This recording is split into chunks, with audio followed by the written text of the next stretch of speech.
This is the Bay of Fundy, located between New Brunswick and Nova Scotia in Canada. It's famous for having the highest tidal range in the world, with tides rising and falling up to 16 meters. Its funnel shape and geology allow it to do so.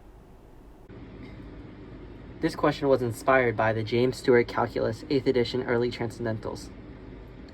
So, at Hopewell Cape, the water depth at low tide is about 2 meters, and at high tide it is about 12 meters.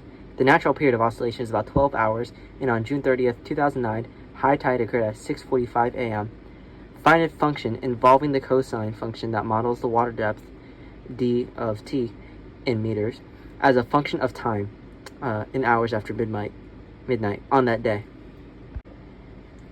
So we can solve for our variables where a is the amplitude. The amplitude of a function is simply the maximum distance between its midline and its highest or lowest point. D is the midline, and the midline is just a horizontal line around which the wave oscillates. And C is just the phase shift, or the time of the tide.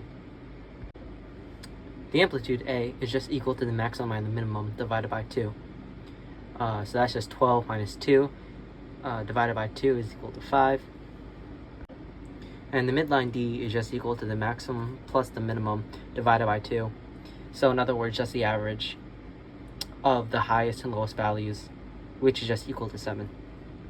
And C is just equal to 6:45 a.m., which is just equal to 6.75.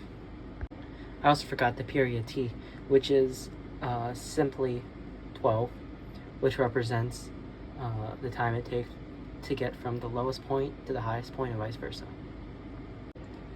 So we can just plug this in to the general cosine formula. It's just 5 times cosine of 2 pi divided by 12 times t minus 6.75 plus 7, and this just simplifies down right here.